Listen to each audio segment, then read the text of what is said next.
کہ آج ہمارے فیصلے کوئی اور کریں گے، اور وہ کون ہیں جب اپنے لمٹ میں رہیں گے ہمارے سر کا تاج ہیں۔ ہمیں جتنا دکھ عمران خان صاحب کے بدن پہ گولیاں لگنے کا یا بے نظیر صاحبہ کے شہید ہونے کا ہے، اتنا ہی دکھ ہمیں جنرل سرفراز کی شہادت کا ہے، اور اتنا ہی دکھ ہمیں سانحہ باولپور کا ہے۔ لیکن جب آپ اپنی لمٹ میں رہیں گے ہم آپ کو سلوٹ کریں گے، جب آپ اس طرف آئیں گے پھر احتجاج ہوگا، پھر تکلیف ہوگی، پھر ملک میں مسئلے مسائل ہوں گے، اور پھر بات کی جاتی ہے معافی کی۔ تو آخری 1 منٹ میں یہ بھی بتا دوں، معافی آپ نے اگر ہم سے منگوانی ہے تو علی محمد آپ کے سامنے کھڑا ہے، اسی ایوان میں حرمت کی، رسول صلی اللہ علیہ وسلم کی دفاع کیا، پاکستان کا دفاع کیا، آرم فورسز کا دفاع کیا، مسئلہ کشمیر کا دفاع کیا، فلسطین کا دفاع کیا۔ جب جیل میں اڈیالہ میں ممتاز قادری صاحب کے سیل میں، ڈیتھ سیل میں پڑا ہوتا تھا، میں سوچتا تھا کہ کیا جرم کر کے آئے ہو۔ جب اڈیالہ سے جیلم لے کے گئے، یہ میرے جیب سے یہ قلم لے لیا گیا، یہ تسبیح لے لی گئی، انہی جوتوں میں آج آیا ہوں جو جوتے میرے جیل میں اتار دیے گئے، یہ وکیل کا کوٹ میرے بدن سے اتار دیا گیا۔ کیا میں مجرم تھا؟ میں اپنے الحمدللہ اس کالے کوٹ پہ فخر کرتا ہوں جو پاکستان بنانے والے کا کوٹ ہے۔ شکریہ، قلم کی تسلیم مت کرو۔ اللہم صلی وسلم مبارک علی سیدنا محمد وعلی آل محمد۔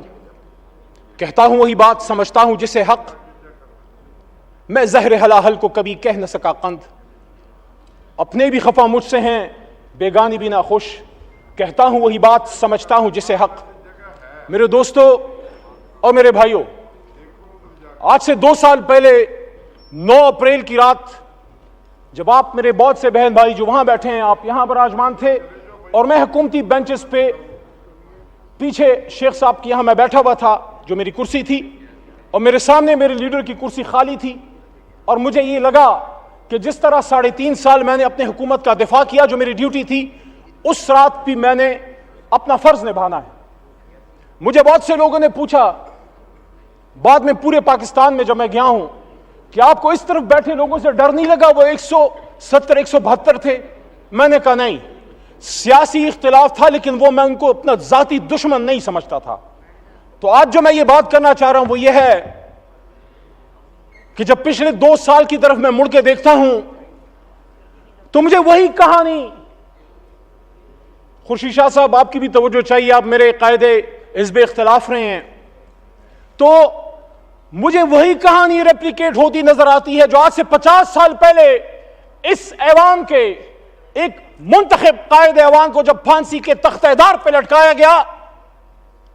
پاکستان تو نہیں بدلا، فرق صرف یہ ہے کہ کبھی ہتھکڑی ڈال کے نواز شریف کی طرح جہاز میں بٹھا کے ملک سے دربدر کر دو، کبھی بے نظیر بھٹو کی طرح، شہید کی طرح باپ پھانسی پہ چڑھ چکا ہے، بیٹی کو پاکستان میں رہنے کی اجازت نہیں، ماں سمیت اس کو ملک سے دربدر کر دیا گیا، جو وہ پتہ نہیں 17 18 یا 20 سال کی ہوگی، مجھے نہیں پتا، but she was young and unmarried at that time.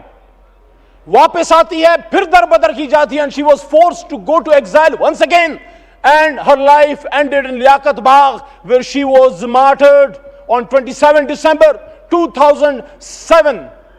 وہی لیاقت باغ جو ایک اور لیڈر ہمارا قائد اعظم کا دایاں ہاتھ کھا چکا ہے، راولپنڈی میں، راولپنڈی جہاں سے پاکستان کو مضبوط ہونا تھا، مضبوط ہونا ہے اور مضبوط ہوگا، اسی راولپنڈی میں لیاقت علی خان شہید ہوا۔ وہی لیاقت علی خان جو مجھے اعزاز حاصل ہے، میرا دادا پیر محمد خان اس کا قائد اعظم کا ایک ادنا کارکن تھا، لیاقت علی خان صاحب تحریک پاکستان میں میرے گاؤں، اور آپ کو سر پتہ ہے، آپ علاقے کو جانتے ہیں، میرے گاؤں امیر مقام صاحب سے مخاطب ہوں۔ یہ سوات جب جاتے ہیں ہاتھیان اور شیرگڑھ سے آپ گزرتے ہیں میرے بھائی، میرے گاؤں لیاقت علی خان صاحب آئے، میرے گھر میں قیام کیا، سردار عبدالرب نشتر ان کے ساتھ تھے، اور وہاں سے 47 میں قافلے گئے پاکستان کو آزاد کرنے کے لیے، منٹو پارک جس کو پھر بعد میں وہاں مینار پاکستان بنا، وہاں پیر محمد صاحب، غلام محمد خان لوکھوڑ اور خیبر پختونخوا سے مسلم لیگ کے قافلے لے کے گئے، وہی میرے لیڈر عمران خان صاحب کے والد اکرام اللہ نیازی بھی وہاں موجود تھے۔ تو جب ہم بھی پاکستان بنانے والے ہیں، آپ بھی پاکستان بنانے والے ہیں، تو پھر بار بار کیوں ہمیں یہ کہنے کی ضرورت پڑتی ہے کہ نثار میں تیری گلیوں کے اے وطن جہاں چلی ہے رسم، کہ کوئی نہ سر اٹھا کے چلے، جو کوئی چاہنے والا طواف کو نکلے، نظر چرا کے چلے، جسم جا بچا کے چلے۔ میرے بھائی تار اور چھوٹا بھائی بیٹھا ہے. میں احترام کرتا ہوں آپ کی جماعت کی سیاسی لیڈرشپ کی جدوجہد کا جو اگر انہوں نے کی ہے, لیکن جہاں ہم اس بات کو کنڈیم کرتے ہیں کہ جب ایک طالع آزما پرویز مشرف نے ایک منتخب وزیر اعظم جس سے ہمیں لاکھ اختلاف ہے, کبھی میں مسلم لیگ نون کا نہ ووٹر رہا ہوں نہ سپورٹر رہا ہوں نہ کارکن رہا ہوں, لیکن ہتھکڑی ڈال کے جب ملک بدر کیا گیا تو پھر آپ سے بھی ایکسپیکٹیشن ہے کہ آپ کا بھی لاکھ اختلاف ہوگا. لیکن جب آپ یہاں تشریف فرما تھے, یہی شہباز شریف صاحب قائد حزب اختلاف کی کرسی پہ ہوتے تھے, سامنے اسد بھائی جو میری شمولیت میرے ان کے ہاتھ میں ہوئی, ہم نے تحریک انصاف میں جب شمولیت کی, میں جب باقاعدہ شامل ہوا, اسد قیصر صاحب 2011 میں آئے, ہمیں شامل کیا, اسی کرسی پہ بیٹھے ہوتے تھے. 1996 میں میرے خاندان نے, جب چراغ نشان تھا عمران خان کا بلا نہیں تھا, تب میرے خاندان نے ووٹ کیا ہے. لیکن وہاں اس کرسی پہ جو آدمی بیٹھا ہوتا تھا عمران خان, وہ چاہے آپ اس کو پسند نہ کریں, آپ کو پسند نہ آئے, لیکن قائد ایوان تو تھا. اس کو اسی پاکستان میں وزیر آباد میں گولیاں مارے گی, 4 گولیاں کھا کے وہ بیٹھا ہے اڈیالہ جیل میں. کیا اڈیالہ گونٹانامو بے ہے جناب اسپیکر صاحب, ڈپٹی اسپیکر صاحب؟ وہاں پاکستان کا آئین نافذ العمل نہیں. آج بھی ہم اپنے لیڈر سے نہیں مل سکتے. کل پابندی دوبارہ لگی ہے. میں بطور اس ایوان کے ایک منتخب ممبر کی, جب میں جیل میں تھا, میں ایکسپیکٹ کرتا تھا کہ یہ ایوان عمران خان کے لیے نہیں, اپنے ایک سابق قائد ایوان کے لیے کھڑا ہوگا. یہاں سے مذمتی قراردادیں پاس ہوں گی اور یہاں ووٹ کو عزت دو کہ ہمارے ساتھی یا بینظیر بھٹو اور بھٹو صاحب کی ان کی المناک جو حادثات ہوئے ہیں, ان کے دائی, ان کے امین کھڑے ہوں گے اور وہ کنڈیم کریں گے اور وہ ڈیمانڈ کریں گے کہ پاکستان کے ایک سابق وزیر اعظم پہ جانی حملہ کس نے کیا, یہ کس کا سیکیورٹی فیلئر ہے. وہ کیمرے جو جج صاحبان کے بیڈ رومز میں لگ سکتے ہیں, ان کیمروں سے وہ دہشت گرد کیسے چھوٹ گئے جنہوں نے جا کے کبھی بے نظیر کو شہید کیا, کبھی عمران خان پہ حملہ کیا.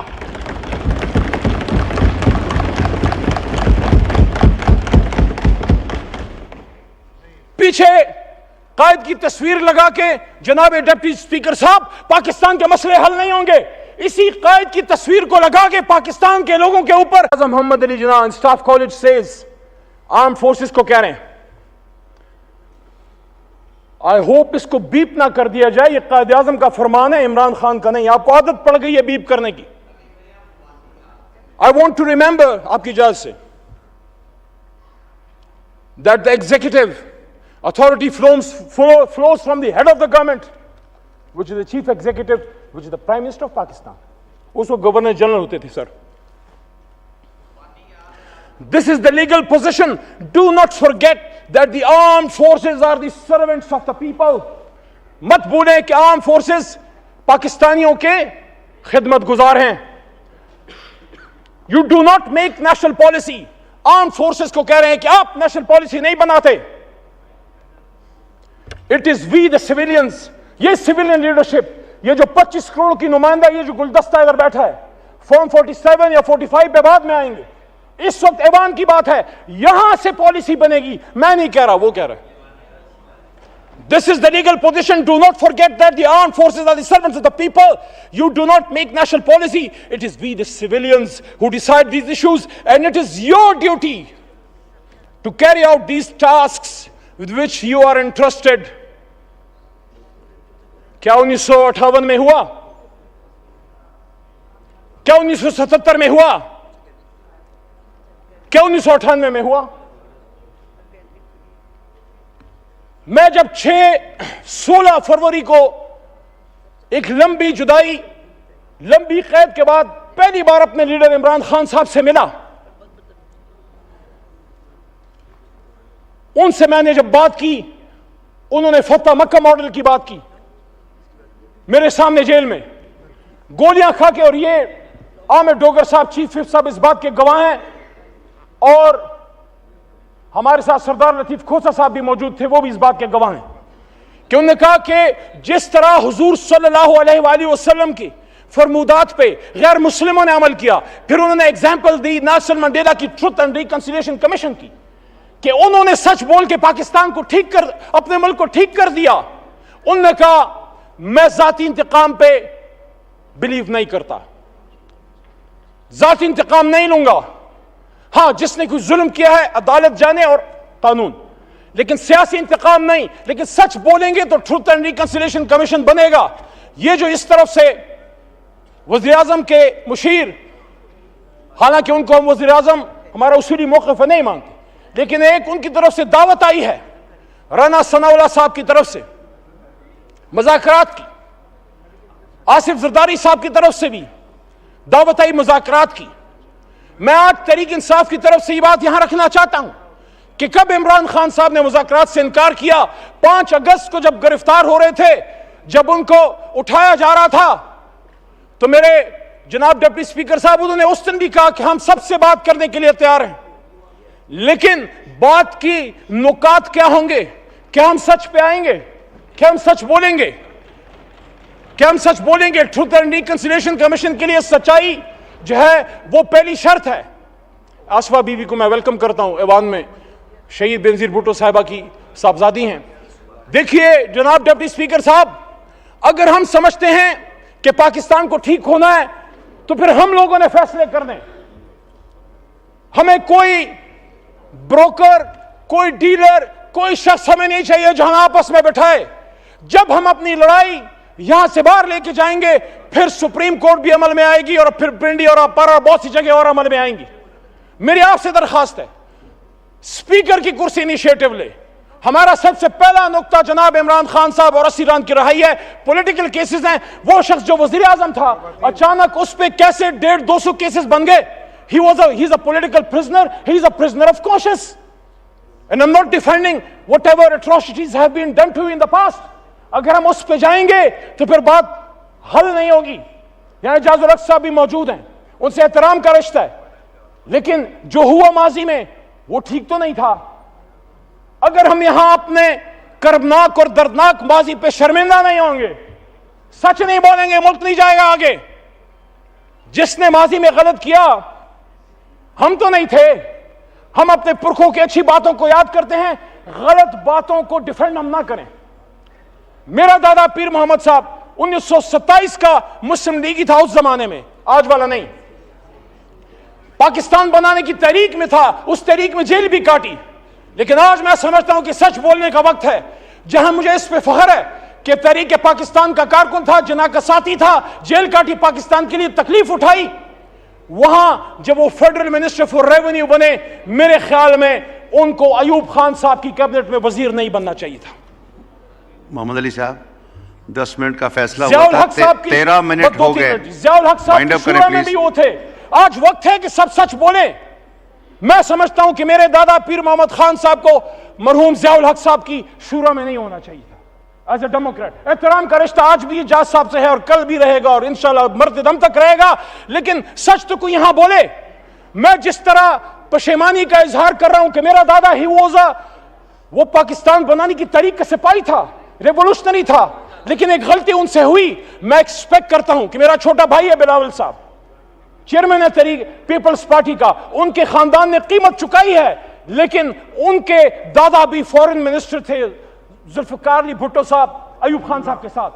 ہم سب کو ان سچائیوں کی طرف آنا پڑے گا. بعد میں انہوں نے قیمت چکائی جس کو ہم آج اپریشیٹ کرتے ہیں. میں نے اپنے لیڈر سے زیادہ آپ کے لیڈران کی بات کی ہے, لیکن آج میں یہ بات دوبارہ رکھنا چاہتا ہوں کہ عمران خان صاحب نے, کیا آپ یہ سمجھتے ہیں کہ کیا صرف ان کی کسی غلط پالیسی کی وجہ سے عمران خان صاحب کو گھر بھیجا گیا؟ میں نے 2 سال پہلے بھی یہ بات کی ڈپٹی اسپیکر صاحب, اور آج بھی اس بات پہ قائل ہوں. جب اس ایوان میں اکیلا کھڑا تھا میں نے وہاں یہ بات کی تھی کہ عمران خان کو اس بات کی سزا دی گئی ہے کہ جس بات کی سزا ہمیشہ پاکستان میں کوئی بھی جو آزاد پالیسی بنانا چاہتا ہے, ہم سے پہلے جس بھی لیڈر کے ساتھ ہوا ہے, آپ سب کو پتا ہے کہ انہوں نے پاکستان کی 1 انچ زمین کسی غیر ملک کو دینے سے انکار کیا. اور جب یہاں 2 OIC کانفرنسیں کی اور جب مسلم بلاک کی بات کی, امت مسلمہ کو اکٹھے کرنے کی بات کی, تو یہیں پہ بلاول صاحب موجود تھے. وہاں سے میں نے ان کو بات کی کہ بلاول صاحب آپ کے نانا نے بھی مسلم امہ کو اکٹھا کیا, میرے لیے شکریہ. شکریہ. 15 منٹ ہو گئے, 10 منٹ کا فیصلہ تھا. مائک کھولے محمد علی صاحب, وائنڈ اپ کریں. تو اس جرم کی پاداش میں آج عمران خان صاحب جیل میں پڑے ہوئے ہیں. یہ داغ داغ اجالا, یہ شب گزیدہ سحر, یہ وہ سحر تو نہیں جس کا انتظار تھا, یہ وہ سحر تو نہیں. قائد اعظم نے اس لیے قربانی دی تھی کہ آج ہمارے فیصلے کوئی اور کریں گے, اور وہ کون ہیں جب اپنے لمٹ میں رہیں گے ہمارے سر کا تاج ہیں. ہمیں جتنا دکھ عمران خان صاحب کے بدن پہ گولیاں لگنے کا یا بے نظیر صاحبہ کے شہید ہونے کا ہے, اتنا ہی دکھ ہمیں جنرل سرفراز کی شہادت کا ہے, اور اتنا ہی دکھ ہمیں سانحہ باولپور کا ہے.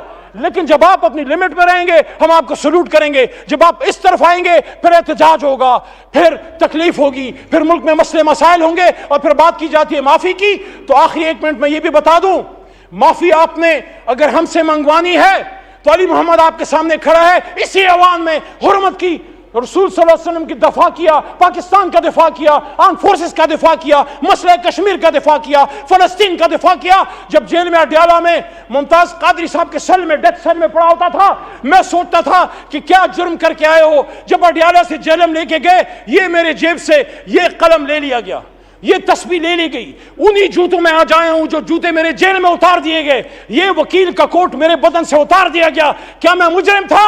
میں اپنے الحمدللہ اس کالے کوٹ پہ فخر کرتا ہوں جو پاکستان بنانے والے کا کوٹ ہے. شکریہ. قلم کی تسلیم مت شکریہ. کرو. شکریہ. شکریہ. شکریہ. شکریہ.